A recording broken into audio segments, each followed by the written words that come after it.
What is up, Packers fans? Happy Tuesday. Welcome into an all-new episode of the Pack-A-Day Podcast. I'm your host, Andy Herman. You can follow me on Twitter at Andy Herman NFL. You can find the podcast at Pack-A-Day Podcast. Appreciate you joining today. We've got a loaded week of episodes for you guys. If you missed yesterday, well, guess what? Dan and Camille on the audio side with their gut reactions to the game. We had my post-game show, Mike Wahle and I with Pack-A-Day Live. Mike Wahle did a film review over on the YouTube channel. There is a ton of stuff out there, so check that out. We've got the Mike Wahle episode right now coming up in just a moment. And later today, if everything goes according to plan, we have a members Q&A, but also look out for that Justice Mosqueda episode a little bit later on Tuesday as well, a little bit earlier in the week this week. So the best thing you can do is, first of all, subscribe, but also turn those notifications on if you're on YouTube so you get notified every time a new episode comes out.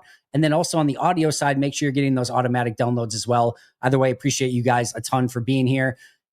Want to shout out brand new Pack-A-Day Podcast YouTube member, Big Chunk. Thank you so much for signing up, Big Chunk. You're the absolute best. If you guys haven't checked out those memberships yet, now is a great time to do so. Again, you can do that over on the YouTube channel. Tons of great options available for you all.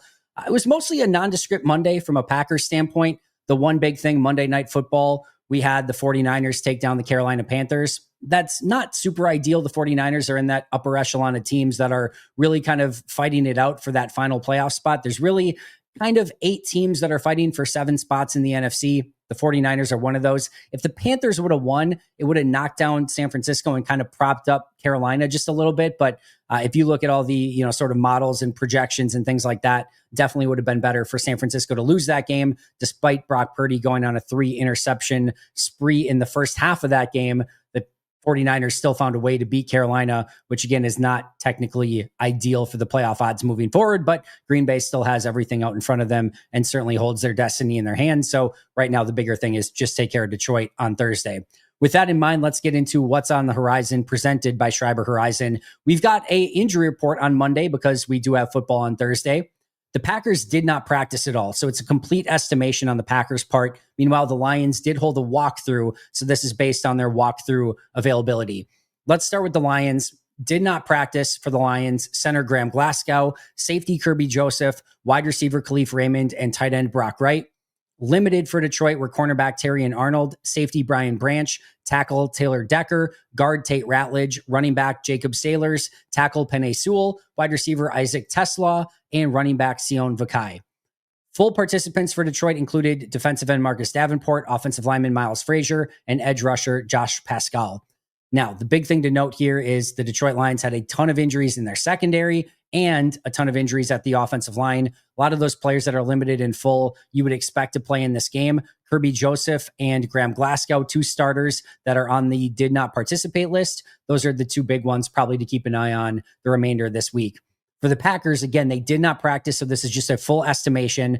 Did not practice would have been Carl Brooks, who only played a handful of snaps, I think 3 actually, on Sunday. Keyshawn Nixon, who had the collision with Devontae Wyatt. LVN, who looked like he maybe either re-hurt or aggravated or just wasn't really truly able to go.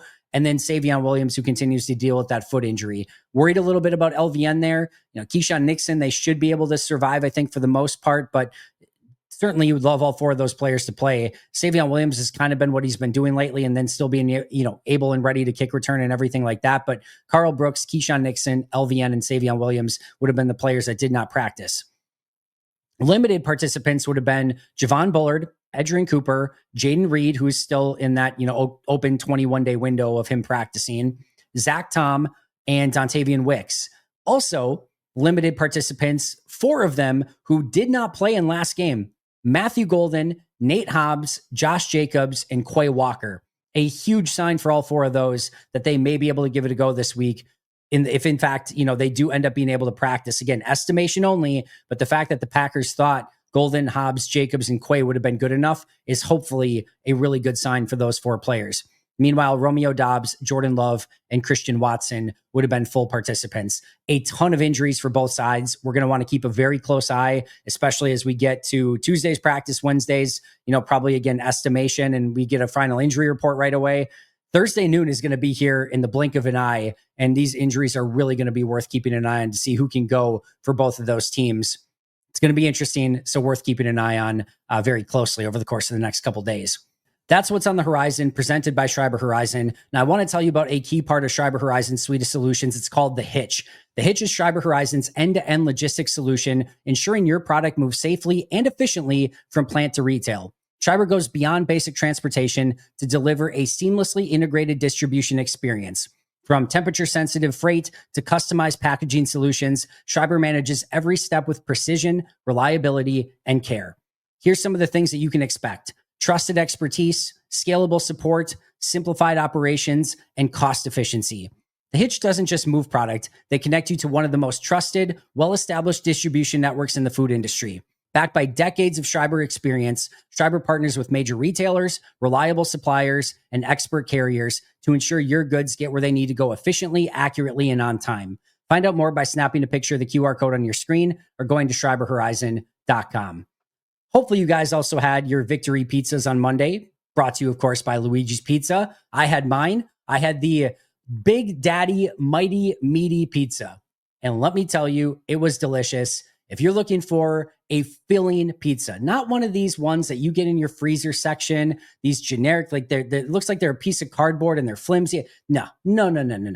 This is a big, meaty, hearty pizza made in Wisconsin. This is what you want. Get the Big Daddy Mighty Meaty Pizza. You're going to enjoy the heck out of it. I know I did. It was the perfect victory pizza. You can find it in the freezer section of your local grocer. Of course, find luigispizza.com to find the location nearest you. Of course, you can also follow them on social media at Luigi's Pizza, so you can be enjoying victory pizzas all season long, like I certainly have been. Now, let's get to our main topic, our main conversation, our main event with the one and only Mike Wahle. You know, my guest, the one and only Mike Wahle. Find him on social media at Mike Wahle68, of course, Process to Perform as well. Mike, we've got a lot to get into in this one. Before we get there, Thanksgiving Thursday, what's the table look like? What's your go-to meal? What's your go-to food? What do you got cooking? Ooh. Okay, so I bought prime rib roast yesterday. We're gonna smoke that. I bought like an extra, I don't know, like 12 pounds of ribs. And we got a turkey that we're going to deep fry. I'm going to put some Creole butter and Cajun rub on that for about 36 hours and then deep fry that sucker. I'm not in charge of anything but carcass. So, and that's all I eat. Right. So yeah. I'm sure we'll have some other stuff there. Like my son was like getting on my mom or my wife's ass yesterday about, we're having marshmallows in the stuffing or something like that, whatever. But so there'll be some other food, but that's all I'm interested in is the meat.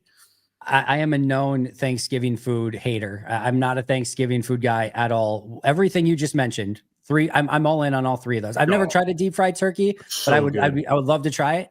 Yeah. The other two things that you mentioned, sign me up a million. Like now we're cooking. I'm usually a Thanksgiving pizza guy, Mike, but that what you just described, I'm all the way in. I'm coming over. This is our favorite holiday. Like this is my family's absolute, no questions asked, favorite holiday. Because since I was, yay tall, you could eat like however you wanted. We just are, deep fried turkey is the best turkey you'll ever have. I do not like turkey, but it's and you can't. It's almost like you can't screw it up. You can kill yourself, but you can't screw it up, right? And then you smoke some meat, ribs, whatever, and then there's football all day, and that's how it's always been. That's perfect. It's the perfect holiday. It's the perfect holiday.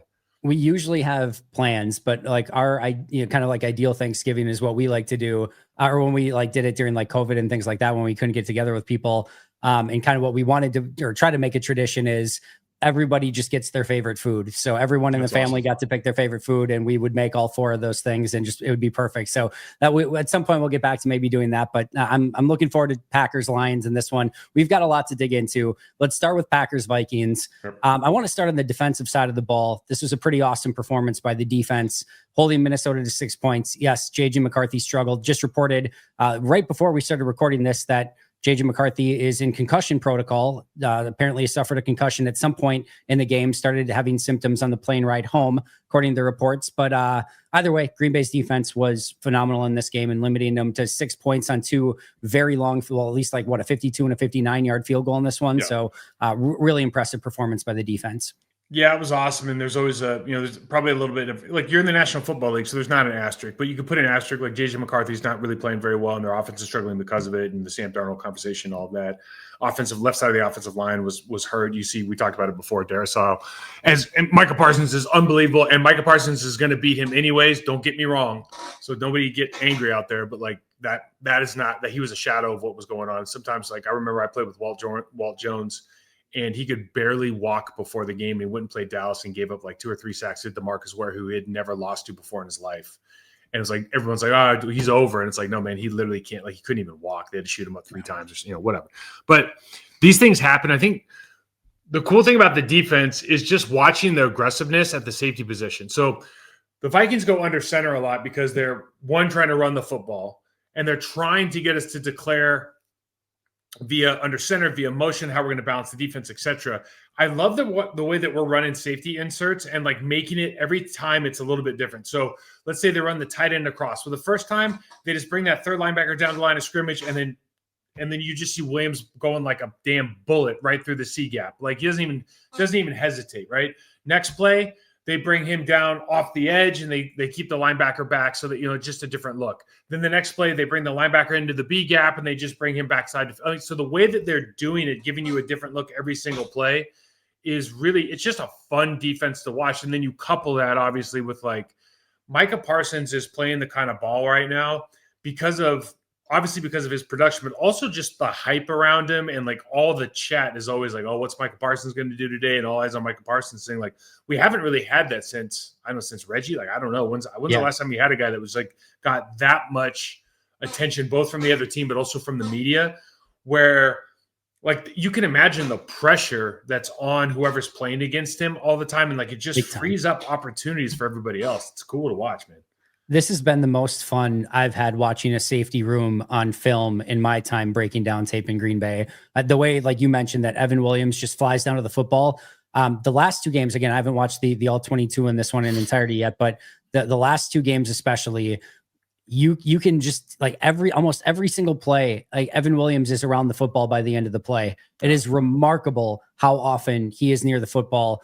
I know I wish he would have maybe turned around and saw the ball in this one, but how many times this year have we seen Javon Bullard attack those wide receiver screens and either get somebody down right away? And this one, it literally hits him in the back or the elbow or whatever it was, but we've seen him attack those. And Xavier McKinney just quietly, maybe quietly, not so quietly, just playing really, really good football. It's not as like that, whatever 8 interceptions already have a year ago, because teams start throwing at him, but doing everything the right way. That's one of my favorite rooms to watch on this entire team right now. Okay, so I'm going to be an asshole. So because of that, and like we saw this, nobody was blind. Whoever watched like the tape last year, nobody was blind to the fact that Bullard was going to be pretty good at nickel, right? And then you brought in Hobbs. You know what I mean? It's just been one of those off seasons where both those guys, you're like, yeah, they're good players. But does that you had a left guard, you have a nickel guy? Like, was this the right move? Like you drafted for these positions to take hold, and it worked, and now you go. It just.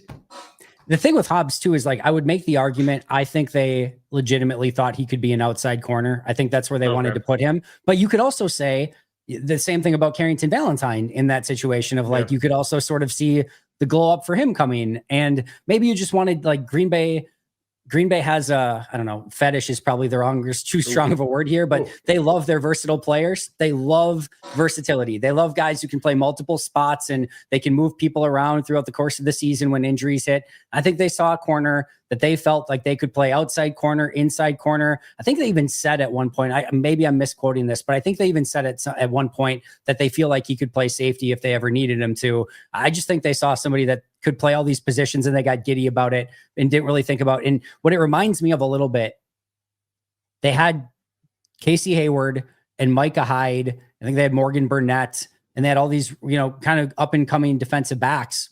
And then they had a draft where they spent a first round pick on Demarius Randall and a second round pick on Quentin Rollins. And now we've got this first and second round pick.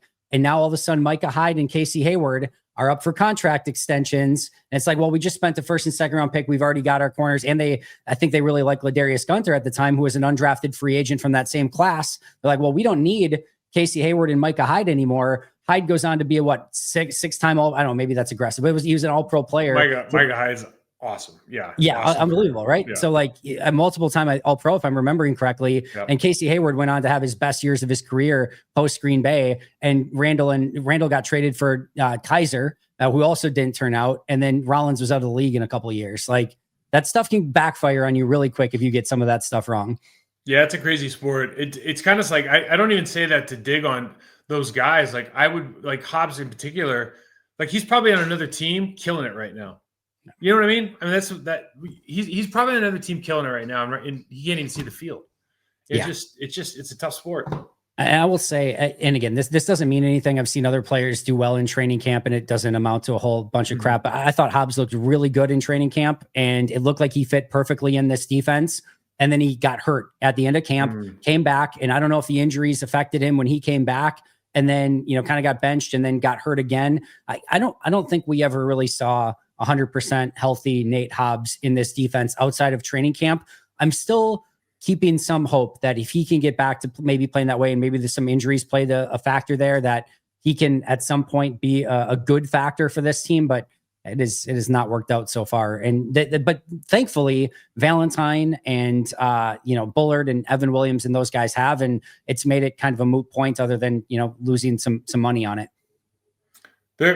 It's good. Look, it's first world problems to have players that can, multiple players that are fighting for the same position that are doing well on a defense as playing as well as this one is right now. And it's, for me, there's a handful of coaches in the building that can really impact how a group plays. And basically, like, the more people you have on the field in that room, I look at those offensive line, defensive line, secondary, like those coaches got to be good. They got to be really, really good. If you have good ones there, it's going to shine on tape. And I don't know the coaching staff that well. I don't even know who the defensive coach or defensive backs coach is, but him and Halfley are doing one hell of a job in that room, man. And let me just say this. I'm sure those guys, I mean, we knew coming in, watching Williams at Oregon, watching Bullard, like we knew they were going to be good players. We knew McKinney was an all-pro already. Like we knew all this already. But the way that group has come together, the way they communicate, and just the added confidence that they play with, man, like there's something really, really special going on that side of the building. Their passing game coordinator, Derek Ansley, I know highly thought of throughout the league, and their defensive backs coach, who used to be their safeties coach, is Ryan Downard, who I think does a really good job as well. So, I think they, along with Jeff Halfley, I've seen firsthand Jeff Halfley get his hands dirty with the defensive backs coaching, and dude, that's where he initially made his mark, was as a defensive backs coach. And you can very much tell he has those guys playing. I just thought like the immediate difference last year in 2024 in his first year between the Joe Barry era and the Jeff Halfley era was the communication in the secondary, passing things off. Like how many times in the past did we see Packers defensive backs and like pointing at each other after a play of who was supposed to have who, and just seems much, much more cohesive in the Halfley era. Yeah, no doubt. Minnesota in particular, we used to play them, and it was a lot of who's on first. So this has been fun. Hopefully, Halfley's probably going to get a head coaching job, but they'll have some. The other thing too is like we say all that, but the reality is like I think Xavier McKinney coming in and being a mentor for those kids. Like I'm just like speculating, but I just know how locker rooms are. Like I'll bet you as a mentor and somebody to like follow the example of how to be a pro. Like I'll bet you he's top notch. I love, when you have a situation like that where you spend a second and a fourth, and I get the order of operations was they signed McKinney first, but you spend a second and a fourth round pick on Javon Bullard and Evan Williams. And then, you at the same time, you bring in a veteran safety like Xavier McKinney. And again, I know that the operation was McKinney first, but I mean, what a perfect situation for those two rookies to come into where you have Xavier McKinney there to kind of guide you along the way. And there was, I don't know if people remember the stories of like, the rookies were telling the story last year of how they were getting ready to go and talk to their coach about film. And McKinney would meet with them first and tell them, here's what the coaches are going to talk to you about on film. Here's what you should know. Here's what, like, going through basically the film review with them before they would get to their safety, like their position group film review. So they would basically have the answers to the test before they would in. Like that's the type of mentorship that you're looking at. And I guarantee you Xavier McKinney's had a massive impact on those guys. No doubt.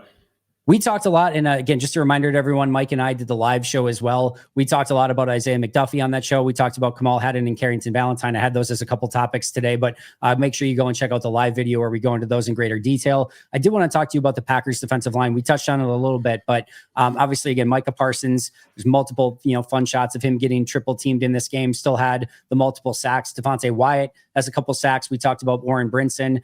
He was charted with 5 pressures on 15 pass rush opportunities in this game.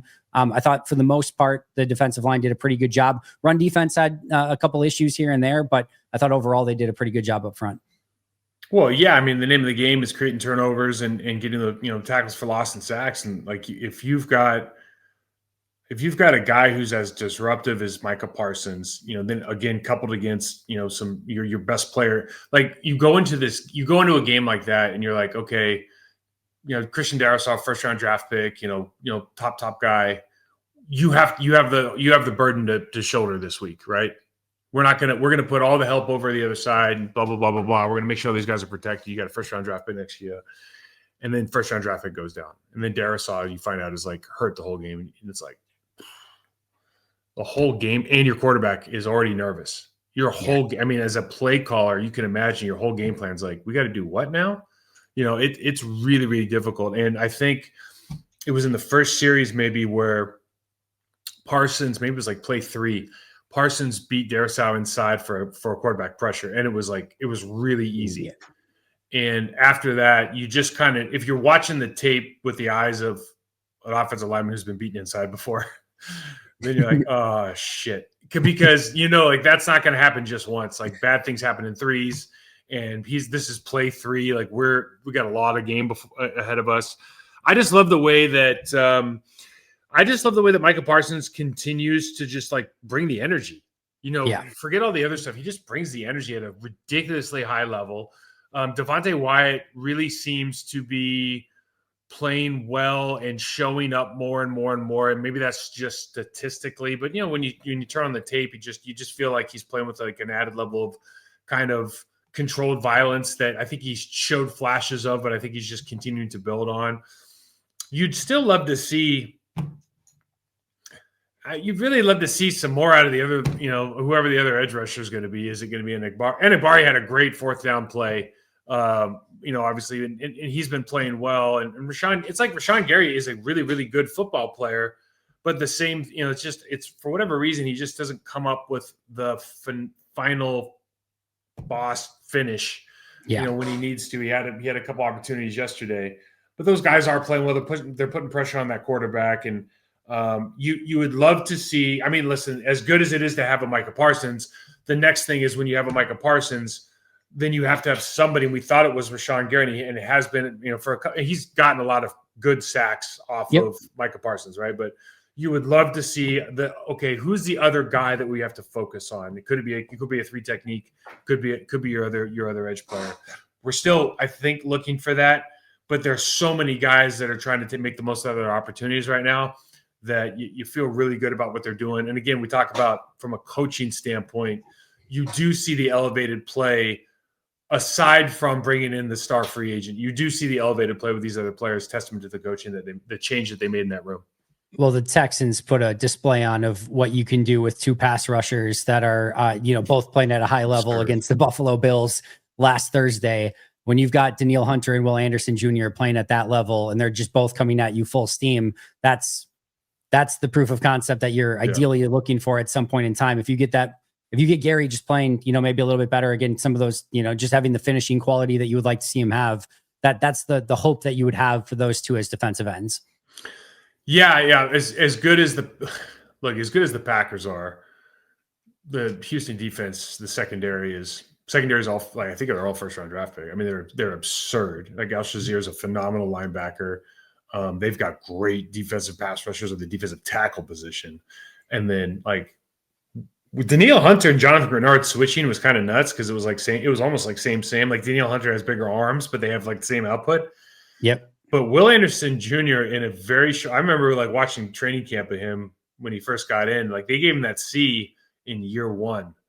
You know what I mean? Like you're different, and he's something else, man. Because he's not that big. He's not that fat. He doesn't have like crazy pass rush moves. He's just like if you just put a pair of cleats on a heart and just had him rush the passer. That's what that guy is, man. He is he's so much fun to watch. I got so much respect for him. Hey, friends, it's time to get our sleeper picks in for week 13 already. We're going Monday Night Football. You know me, these are the type of games that I love getting sleeper picks in for. New England and New York. We've got a really good team in New England against a not so great, but very entertaining team in the New York Giants. This isn't some big heavyweight fight. This is just, it's football, right? And so let's get our sleeper picks in and make it a little bit more fun. I'm going Stephon Diggs, more than 47.5 receiving yards, and Trevion Henderson, more than 69.5 rushing yards against the Giants defense that, let's be honest, isn't that great. Also, Jackson Dart, more than 207.5 passing yards against New England's defense. He's going to have to throw his way into it, just like we've seen Jameis Winston try to do lately. Jackson Dart, with his first game back, he's going to go more than 207.5 passing yards in this game. Either way, you can choose your own adventure, get your picks in over on Sleeper. And the best part is that you can get a 100% match up to $100 by utilizing code PACKADAY. Again, a 100% match up to $100 by utilizing code PACKADAY. Terms and conditions apply. See Sleeper for details. What are you waiting for? They're available in over 25 states nationwide. So get those Sleeper picks in right now. The draft is such an interesting thing, and these conversations are always so interesting. But I think that was right. They drafted Stroud, and then they moved up using like a future first round pick to go get like Will Anderson. And at the time, you're like, you just drafted a quarterback. Your team's probably not quite set yet, and now you're spending like future picks to move up and go get a Will Anderson and things like that. And it's like, well, I don't think anyone's too upset that they went and got Will Anderson at this point. Like that's a hell of a player to have on your roster. Yeah, it's funny how talented that team is, and obviously Stroud's had some injuries this year, and their offensive line, they traded Tunzel to Washington, and then they haven't been able to figure that out up front. They're getting a little bit better now, but like I thought going into this season, if they could just figure out their line, they would be. I mean, I don't know how you beat that team when CJ Stroud's playing well. No, they're going to be the AFC right now. That group of teams that are like right on the fringe of the playoffs that are all within like a game of each other: Jacksonville, Houston, Buffalo, Pittsburgh, Baltimore, Kansas City. Like I think the Chargers are right there as well. Like they're like there's only room for so many, but the Texans are one that if they get in, and same thing obviously the Chiefs, the Bills, like there's so many of them. The Ravens, like you're not going to be excited to play some of those teams, and the Texans with their defense is very much in that conversation. Yeah, defense travels too. It'll be interesting. Yes, that's the big thing with that team. But anyways, that's not Packers information. We'll share that again. That's on me. But it's always good to go on a quick tangent every now and again. I want to go to the offensive side of the ball. We talked a little bit about the offensive line. Anthony Belton, you had mentioned there were still a lot of mistakes up front in the live show. A lot of free rushers, especially on some of those 3rd and 4th down plays where you've had the opportunity to convert and guys just flying right through the line. Matt LaFleur talked about it in his post-game presser of, just not accounting for players. I think Greg Olsen touched on it while he was announcing the game too, of just guys coming in unaccounted for. It's week 12. We were going into week 13, and unfortunately, we're still seeing some of this stuff, Mike. Well, okay, so give credit where credit's due. That defense is known. Brian Flores is known for masking and disguising pressure as well, or better than anybody in the National Football League. And you've got a center in his second game ever playing center too. But to be fair, I seriously doubt that the center is calling out because they bring a lot of edge pressure. I seriously doubt that the center is responsible after the initial point to call out. Look at those fireworks flying. To call out the edge pressure, that is something else. To call out the edge pressure, like that's a lot of adjustments that are probably being made at the quarterback position.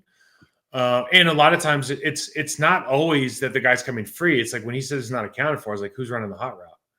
Right. And the hot routes out there. So they do a phenomenal job. I think what I saw from a line standpoint was, and they do move a lot, and you do have to sit there and study the tape and watch their stances and see what different stances mean in different circumstances and situations.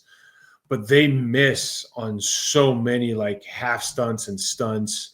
and to whiff on players in the hole, or just don't get up to the second on doubles. The thing that I did see was, I think Aaron Banks in particular early in the game, like he was really trying to be physical. And you saw that if you are physical on a slanting defense, you can move that person off the line of scrimmage and cut a hole and give Wilson somewhere to run. But, there's still too much catching. There's too much chest to chest blocking. Obviously you're going jumbo, but then you still keep tight ends in to block. And those they're just not sufficient right now for National Football League defenders. So you've still got some things you really have to work on. Like it's one of those weird games, Andy, where you're like, you're going to win almost from the jump. Yeah. And I know the game turned on the field goal, but it's like you never thought McCarthy was going to score points. And you knew the Packers always kind of scores points in the second half kind of thing. I mean, I'm probably assuming much, but that's kind of how you feel when you watch this game. But it's another one of those games where you get out of and you're like, okay, well, they scored in the 20s. And they won by a ton, and their defense looked good. And you're like, man, but it just didn't look very and the tape actually looks worse than the live game did. It just doesn't look very good. And some of that, I think Matt said after the game was like, well, we're got the Thursday thing going and so maybe we're going to try running some of this heavier stuff and maybe not spread it out and leave him susceptible to injury. But it really didn't look like the execution was just not there. I can't wait to get into the film right after we're done here, Mike. I'm super excited now. It did feel like that way at times, especially on the offensive side of the ball. And I just week 12, 13 of the season, you like to see that stuff a little bit more buttoned up. As you mentioned, Matt did say they took the air out of the ball. They were running the same play a lot of times over and over. But yeah, you'd still like to see better execution in those situations. I didn't think we always saw it, especially again with some of the free rushers. I wanted to ask you about the conservative play calling in this one.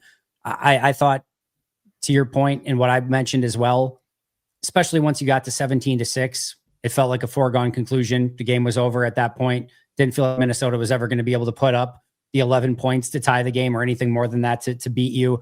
Green Bay was just trying to run as much clock as they could. They got out of there with only 44 snaps on defense going into a game on Thursday where they're going to play maybe their biggest game of the year against Detroit at noon right away. Thankfully, Detroit had an overtime game. But, it did feel like they really took the air out and just went very, very vanilla, especially in the second half of that game. Yeah, and they went into that jumbo package a lot. They probably only have limited plays out of that. I bet you that menu's tiny. I bet you it's like 1 inch of space on his play sheet. So that probably has something to do with it. But the cool thing is if you do have the cool thing about what happened is you can put you can put a new right guard in. Like we talked about it last week. You don't want to have a starting, center starting his second game and then you switch the right guard. It doesn't make sense. It's not a great deal, but at the same time, this was kind of a safe chance for them to do it. It's not a preseason game, but you're playing against preseason offense right now. Unfortunately, with McCarthy with the Vikings, yep. The way they're calling their offense. So you could do that. You could bring in your 6-man jumbo offensive package, and you can have limited plays. But now the other team has to game plan for it, and you're going to have some things that you can do off that. And I guarantee they have throws to that X receiver that they didn't make this weekend. I guarantee they have plays out for that guy, and they have some wrinkles they're gonna try to work in. And maybe that means they don't play a 13 jumbo 13 or however you want to call it with 2 tight ends. Maybe they put somebody else in. Maybe they go jumbo 12 with 2 receivers, or they add a full. There's so many things they can do once they put that formation in, but they have to get the reps. The problem is you just got to be more you got to be really physical at the point of attack. And we talked about it on the live show a little bit. It just from a physical standpoint, I really think Aaron Banks is the one guy on offense, and Zach Tom is making a concerted effort to really be a physical football player right now, to his credit, right? And it doesn't always work out. And in the NFL, it doesn't always work out. But you can see he's putting his second step in the ground with the intention to really knock the hell and create a separation off the line of scrimmage with that defender, particularly on backside combos or playside combo blocks. The rest of the guys are fitting into things. And when you fit it, and a lot of coaches are teaching that now, and you can have some success with that if you're really, really strong. You got a really patient running back. It's but it's a different style. It doesn't really work when you're running the again, from the gun positions that we're running from and the style of running backs that we have. Like, it doesn't really make sense. And so I think you have to like think about philosophically what you're like, how you're implementing the coaching points to get the point across of like, we actually want to create holes for these guys so they can run without having to stop before the line of scrimmage. That'd be nice. That'd be nice to see. But with some of that conservative play calling, obviously maybe some of it, I asked Matt after the game, he kind of said it didn't really play a factor, but you do have this shoulder injury for Jordan Love. How much did this play a factor in the game? How much did, it didn't feel like Jordan was in great rhythm in this game. I don't know how much that had to do with the shoulder or anything else. I didn't think he had a bad game by any means, but how big of an issue is this, and what should we be looking for from him in Detroit? I don't think that I don't know, but it didn't look like the shoulder was the problem. It looks like there was pressure in his face a lot. I mean, it looks like 15 for the Vikings. I can't remember his name now, but like Dallas Turner, right? Yeah, Turner was stab bullying Rasheed Walker all over the court. 55, Wilson, like he's a linebacker. Like he flat out knocked Rasheed Walker on his ass. Like two hands just dropped him on the spot. But Rasheed did not have a good game yesterday. Yeah. And when you don't have a good game at that position and all of a sudden you're in the lap of the quarterback, like that stuff makes like Jordan Love's a normal guy. You get somebody stepping on you, like it's hard to throw. Yeah. You're running for your life. It's hard to throw. So there's a combination of like in every offense, in the Packers offense, specifically, there's a combination of you got your quick outs, and we're really good at them, right? And then you've got some of your deeper in-cut stuff, and like when we get to it, we're good at it. And then you want to check your box of like we want to run these outside toss plays, we want to run our middle zone, and Matt LaFleur's job is to okay. We know that they're going to come here and just show a bunch of pressure because they don't think they have any chance of beating us without turnovers. So what are we going to do? Are we going to play it conservative and run the football down the middle and hope we break a couple like we did, to be fair, right? Or are we going to try to get one-on-one situations for our receivers and make plays? And like they just chose to do it one way over the other yesterday. It seemed like more often than not. Yep. It ended up being effective. So, kudos to Matt for making the right decision, I suppose, right? But it's not like aesthetically pleasing football. No. Not the most fun offensive game in the world, but it was effective. They get a 17-point win. You play minimal snaps defensively because of it. Let me ask you that as we get into Lions, Packers. Maybe it's nothing. Maybe it's something. Lions go into overtime a few days before Thursday noon football game, Thanksgiving. The Packers, meanwhile, they play 60-some snaps of offense, but 40+ is running the ball. And then on defense, they only play 44 snaps in this game. Does that affect anything? Is it something? Nothing? I don't think they don't practice hard enough for it to matter anymore. I mean, honestly, I'm not being, this isn't like old head stuff. It's just fact. Like they don't practice that much. Like they do so much more work in the classroom now anyways, that like, you still have the same class. You can still sit in a classroom and take notes, watch film. So I don't know how much it affects them from a recovery standpoint. Like you're usually feeling pretty good by Thursday. Okay. All right. Easy enough. What are you looking forward to? Packers, Lions, what are going to be your kind of keys to this game? I mean, stopping Jahmyr Gibbs. Gee, I mean, what a freak of nature that guy is. I love they're not running their offense as efficiently as they have in years past. Whether that's Ben Johnson, whether that's, I think personally that has more to do with their offensive line than anything. Because they lost some starters, and this is a different five than they had last year. The only two guys that are like in the same place, same guys are their two tackles. So I think that makes a huge difference. And so that is an interesting matchup. The interior of our defensive line versus the interior of their offensive line. I think that's going to be a monster. It was a monster matchup the first week of the season, as we saw, that really lost them the game or won us the game. However you want to look at it, we dominated up front from a defensive standpoint. I think they're going to be better with obviously some time to marinate in that a little bit. And then you just continue to see, our secondary, like how is our secondary going to put Jared Goff in conflict so he has to hold the ball a little bit longer to get Micah Parsons home? I mean, that's really kind of the name of the game for our defense right now. And then, offense. And then I think it's like Jahmyr Gibbs yesterday, what he did on the first play of overtime, you're just like, it's just, it feels like watching Amon again. He's an absolute freak of nature. Yeah. So I think all of that stuff is, I think defensively is how, like, what's that combination look like? And we've been doing such a good job, just generally speaking. And I think these guys will be up for this game. You know, you're kind of, you're the only game on TV right now. It's Thanksgiving. You know, everybody's watching. A lot of guys understand that if you want to get, you know, postseason accolades, like, you better show up and show out in games like this. So I think that's part of the motivation for our star players as well. And then Andy, offensively,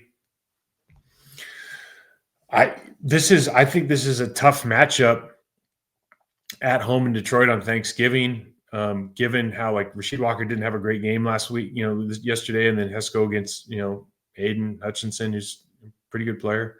I think Aleem McNeil's back. Yeah, Aleem McNeil's back, and, like, I think he's, like, I haven't watched him this year, to be fair, but in years past, you know, he was hurt earlier when we played him, but I think he's one of the better defensive tackles in the league. Like, I think he's a really, really good player. I think he's a Quinnen Williams-like player. I don't know if he's as good as Quinnen, but he's a Quinnen Williams-like player. Like, I think he's a really, really good player inside. I love their linebackers. I think the kid from Iowa, as a Campbell, has turned into an absolute demon. And then obviously Brian Branch and all the guys that they have in the secondary. I mean, I think they're a very, very good defense. Again, I don't know, you know, I think the Kelvin Shepard, like, I know Shep. I think he's you know, he was an amazing player, like, human. Wish success for him as a coach, and he seems to have their ear. Like, they seem to be playing pretty well right now, you know. So I think it's gonna be a tough. I think it's gonna be a tough matchup offensively. Our ability to establish the run and create opportunities in the passing game off the run. You know, people are going to hate me for saying that because nobody wants us to run the football at all anymore. But I just know, I've been in Detroit on Thanksgiving where you're throwing the ball every time, and it sucks. You know, that won't be a fun day. We're going to have to see, too, if Matthew Golden can go. He obviously did not go this past game. I don't expect Jaden Reed to come back in this one, but just being active, or, like, eligible to practice this past Friday, opened up the 21-day window. I think that'd be a quick turnaround for him as well. So, yeah, it's probably a lot of Wicks, Dobbs, and Watson. And then we'll see if Josh Jacobs can go as well. That's going to be another key one for Green Bay to keep an eye on. I think he will, but those are some big time potential injuries for Green Bay that they're going to have to deal with if those guys are out. You think about the guys that are, like, we haven't talked about Marshawn Lloyd in a while because he's out in he's out of California or whatever, but it's like, golly, think about all the guys that are hurt right now that could be, like, guys that do different things than they're off the beaten path. Like Jaden Reed, he's kind of our Deebo Samuel. Like Marshawn Lloyd, he's kind of our Reggie Bush. You know, you start thinking about all the things that those guys do that we don't have on the field right now. I tweeted out before the game on Sunday. I said Green Bay is without a weapon group of Josh Jacobs, Marshawn Lloyd, Matthew Golden, Tucker Kraft, and Jaden Reed. That's 2 wides, 2 running backs, and a tight end. That's like a starting caliber weapon group in the NFL. Sure. I tweeted that out to be like, these are the 5, like, they have a 5-man weapon group. And the amount of people that responded to that of like, why are you talking about Marshawn Lloyd? Marshawn Lloyd doesn't even play. Marshawn Lloyd's played 3 snaps. Marshawn Lloyd's shouldn't even be on this team anymore. I'm like, first of all, the reason I said weapon is because I didn't want to write out wide receiver, tight end, and running back. I just put weapons. Didn't necessarily mean the level of weapon they are. Secondly, I have had the ability to see Marshawn Lloyd in person. And again, I don't even remember if it was this show or the live show where we talked about, just because somebody plays well in training camp, we were talking about Nate Hobbs. Just because somebody plays well in training camp doesn't necessarily mean it's going to carry over.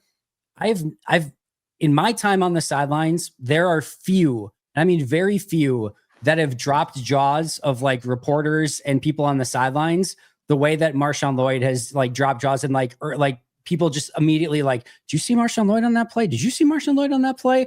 Like, I don't know how that's going to translate. Maybe it never does. Maybe he never gets on the field again for Green Bay. I have no idea. But what he would be able to bring to this team as a change of pace to what they have, he would be a player on this team that would be very beneficial for them. And it's just another player that they're missing, to your point. So that's why I put that out there. And I am in total agreement. They've got 5 guys that are, again, Kraft, Golden, Lloyd, Jacobs, and Reed. Those are 5 big-time playmaking players that they were without this last game. This team, I mean, Marshawn Lloyd, I think is going to be an electric. He is an electric player. But one thing that we didn't talk about this week, it kind of gets lost now because it's old news cycle. This team has not looked very good since Tucker Kraft got hurt offensively. No. And it's not.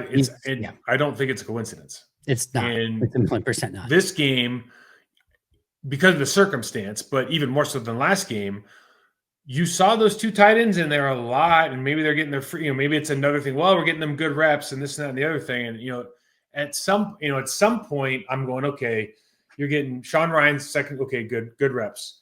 Belton, okay, good reps needed. 70 in there, jumbo package, good reps. Okay. Those two, yeah, to some 86 to some extent, right? But I guess it's a function of all the people you just talked about that are injured. You might have to do that, but it doesn't seem like, just to me, and again, like those people have kids or parents, I'm not trying to hate on anybody, but what they're being asked to do and what their capabilities are don't mesh right now. Don't mesh. And either get them out and put in somebody who has the capabilities of doing it, or just find them a new assignment. And that's fine. That's what great coaches do, is they find those people. You're Bill Belichick. You're good at this. That's what you're going to do. I'm not going to try to make a chicken fly. He's not that good at flying. You know what I mean? He can do it, but he's not very good. Hey, we'll just have you peck around and lay eggs or something. Find something that you're good at doing, and then have them stick to that. Don't try to round, what is it? Square peg, round hole. Yeah, no, I'm right there with you. Aaron Nagler said perfectly, coach the team that you have, not the team that you want. And right now they have to do a little bit of that. All right. Random, really quick question before we get out. You had 5 weapons going into the game. You could either have the 5 that are out, Kraft, Reed, Golden, Lloyd, and Jacobs, or the 5 top players that they had yesterday. You can pick any of your 5. You're probably going what? Wicks, Dobbs, Watson, Wilson, and I don't know. Pick your 5th. You just answer your own question. Yeah, right. Yeah. They have a better group of 5 weapons that aren't playing than they have that are playing, which is it. I'm of the opinion that when Marshawn Lloyd is healthy, I'm of the opinion that he's a Reggie Bush type of guy. I'm not saying he's Reggie Bush, but I'm saying he moved when I watched him, I was like, oh, that looks familiar, right? I've said this on a couple of different occasions. Again, it doesn't mean a whole hell of a lot. And I also think Josh Jacobs does a really good job of pacing himself throughout the training camp. He's a veteran. He knows, right? But there were multiple days in training camps the last couple of years where Marshawn Lloyd looked like the best running back out on the field. And that's, again, it's just saying something when you know that Josh Jacobs is out there. Your 2 best offensive players are on the bench right now. That's the reality is Josh Jacobs and Tucker Kraft are not playing, and they're your 2 best. I mean, they are your 2 best offensive players. We have to say that Jordan Love's your best player because he plays quarterback.